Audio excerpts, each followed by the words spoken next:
What the tech is going on friends, আমি IndiCoder প্রযুক্তি চ্যানেলের পক্ষ থেকে আপনাদের সবাইকে জানাচ্ছি স্বাগত এবং কেমন আছেন আপনারা।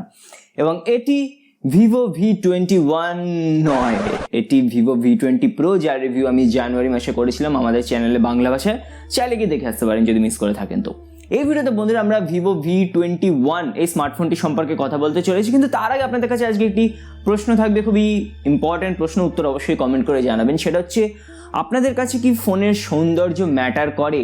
ফোনের ডিজাইন কি আপনাদের আকৃষ্ট করে? আপনাদের কি মনে হয় ফোনের ডিজাইন নিয়ে কি আপনারা কেয়ার করেন? কি আপনাদের মতামত অবশ্যই এক্ষুনি কমেন্ট করে জানাবেন। তো এই ভিডিওতে বন্ধুরা আমরা Vivo V21 5G এই স্মার্টফোনটা নিয়ে কথা বলতে চলেছি। স্পেকস কি এবং আমার কেমন লেগেছে, আমার একটি অপিনিয়ন জানাবো, এবং ভারতে কি দামে লঞ্চ হয়েছে আশা করি জানেন, এবং বাংলাদেশে গেলে কেমন দামে লঞ্চ হতে পারে সবকিছু আলোচনা করব। কিন্তু তার আগে ছোট্ট অনুরোধ, যদি বাংলা ভাষায় আরও অনেক টেক ভিডিওস দেখতে চান, রিভিউজ দেখতে চান, অপিনিয়ন ভিডিও দেখতে চান, তাহলে সাবস্ক্রাইব করতে পারেন, সাথে বেল আইকনটিকে প্রেস করে দেবেন। তাহলে কি হবে, আগামী দিন আমি যখনই ভিডিও দেবো তার নোটিফিকেশন আপনাদের কাছে পৌঁছাবে। আপনাদের প্রত্যেকের উপস্থিতি কিন্তু আমাদের চ্যানেলের জন্য অত্যন্ত প্রয়োজনীয়। তো চলুন ভিডিওতে আগে যাওয়া যাক।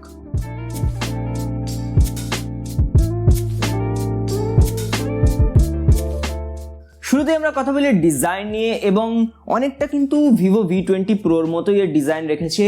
নো ডাউট খুবই সুন্দর ডিভাইস, অনেক ধরনের কালারের এখানে রিফ্লেকশন আসবে যদি এক এক দিক থেকে দেখেন। তো দুর্দান্তভাবে বন্ধুরা এটা একটি সুন্দর ফোন, কোনো ডাউট নেই। তবে হ্যাঁ, ডিজাইনের ব্যাপারে খুব একটি বেশি কিন্তু এখানে কিছু আপগ্রেড হয়নি, বিভিন্ন ধরনের কালার ভ্যারিয়েন্টে পাওয়া যাবে। কিন্তু আমি বলবো এই যে ব্লু পার্পেলের এই যে ভ্যারিয়েন্ট কিনতে হলে কিন্তু এইটিই কিনবেন। এর যে রেয়ার প্যানেলটা সেটা অবশ্যই গ্লাসের তৈরি, তো গ্লাস ব্যাক দেওয়া হয়েছে, এবং এটি কিন্তু ম্যাট ফিনিশ গ্লাস। তো কি হবে যে এখানে ফিঙ্গারপ্রিন্ট পড়লেও কিন্তু সেটি বেশি অ্যাট্রাক্ট হবে না, যেটি অবশ্যই একটি ভালো ব্যাপার।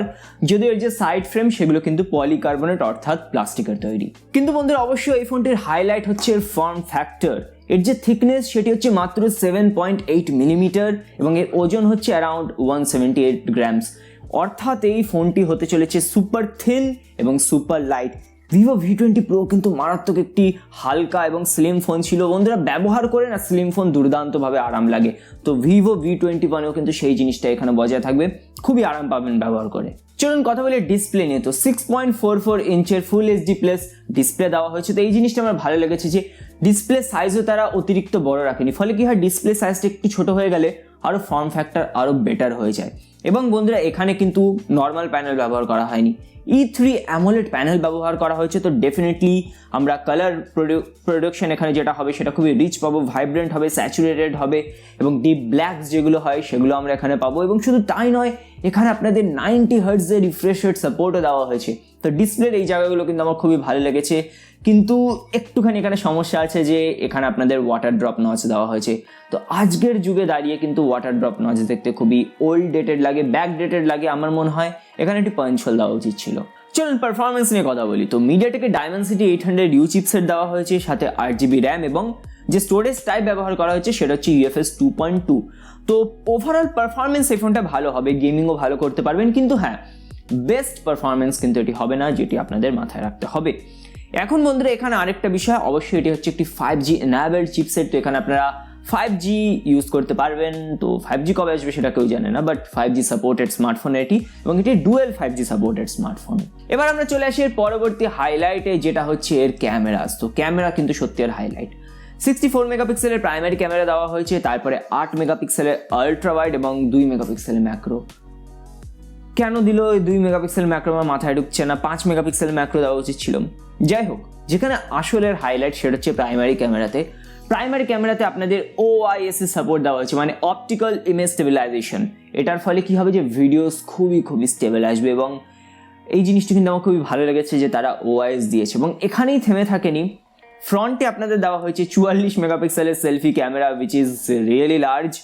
এবং শুধু তাই নয়, ফ্রন্টেও আপনাদের OIS সাপোর্ট দেওয়া হয়েছে। এর সাথে বন্ধুরা এই ব্যাপারটা হয়ে যাচ্ছে যে Vivo V21 বিশ্বের প্রথম স্মার্টফোন হলো যার ফ্রন্ট এবং রেয়ার দুটো সাইডেই OIS বা অপটিক্যাল ইমেজ স্টেবিলাইজেশনের সাপোর্ট দেওয়া হয়েছে। তো ফ্রন্টেও বন্ধুরা আপনারা খুবই স্টেবল ভিডিওস নিতে পারবেন এবং 4K অবধি ভিডিও শ্যুট করতে পারবেন। তো ডেফিনেটলি এই জায়গাটা আমার খুবই ভালো লেগেছে।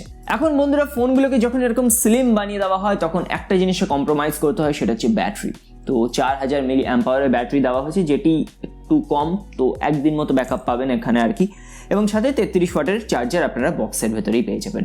বাদ বাকি কথা যদি বলি তাহলে এটার ভেতরে কোনো রকম 3.5 মিলিমিটার জ্যাক দেওয়া হয়নি, কিন্তু একেবারেই ঘাবড়াবেন না, তার কারণ বক্সের ভেতরে ফ্রিতে দেওয়া হয়েছে একটি টাইপ সি ইয়ারফোন এবং সাথে আপনাকে 3.5 millimetre to type C to 3.5 millimetre অ্যাডাপ্টারও ফ্রিতেই দিয়ে দেওয়া হয়েছে। তো এই জিনিসটা আমার ভালো লেগেছে। এখন এর যে বেস ভ্যারিয়েন্ট সেটা আসছে 8GB র্যাম এবং 128GB স্টোরেজের সাথে, এবং এর দাম ভারতীয় মুদ্রায় রাখা হয়েছে 30,000 টাকা। এবং ধরুন বাংলাদেশে যদি এটা লঞ্চ হয় তাহলে আমার আন্দাজে 42-43 হাজার টাকা মতো দাম হবে। এখন বন্ধুরা এটি একটি অফলাইন ফোন, ইন্ডিয়াতে অ্যাটলিস্ট এটি একটি অফলাইন ফোন। তো যখনই কোনো একটি ফোন অফলাইন মার্কেটে লঞ্চ হয় স্বাভাবিকভাবে তার দাম একটু বেশির দিকেই হয়, এবং এখানেও সেই জিনিসটি হয়েছে। কিন্তু তাছাড়াও আমার মনে হয় যে এই ফোনটির দাম আরেকটু কম হওয়া উচিত ছিল। আমার মনে হয় ফোনটির দাম ভারতীয় মুদ্রায় 28,000 টাকা মতো হওয়া উচিত ছিল। কিন্তু একটা জিনিস বন্ধুরা, এর খুবই বলতে পারেন ওপো ভিভোর ফোন বাজারে কেনার একটি সুবিধা হলো যে আপনারা দর দাম করতে পারবেন। যদি আপনার ভেতরে সেই দরাদরি করার ক্ষমতা থাকে, এই ফোনটা কিন্তু আপনারা 25-26 হাজার টাকা অবধিও নামাতে পারেন। সেটা আপনার ট্যালেন্টের উপর নির্ভর করে। আমি পারবো না দরদাম করতে, আমি পারি না সেটা। এখন বন্ধুরা যদি আমি 30,000 টাকা ধরেই এটার উপর আমার অপিনিয়ন দিই তাহলে আমি বলবো একটি ভালো ফোন। ডেফিনেটলি খুবই কম্প্যাক্ট, খুবই স্লিম, খুবই হালকা, ফর্ম ফ্যাক্টর দুর্দান্ত, ক্যামেরাজের ভালো হবে। যদি ভ্লগিং এই ধরনের জিনিস আপনারা করতে চান, নো ডাউট এই ফোনটি খুবই ভালো হবে, খুবই স্টেবল ভিডিওস দেবে, পারফরমেন্সও ভালো। ওভারঅল একটি ভালো প্যাকেজ স্মার্টফোন আমি বলবো, বাট বেস্ট স্মার্টফোন বলা যাবে না।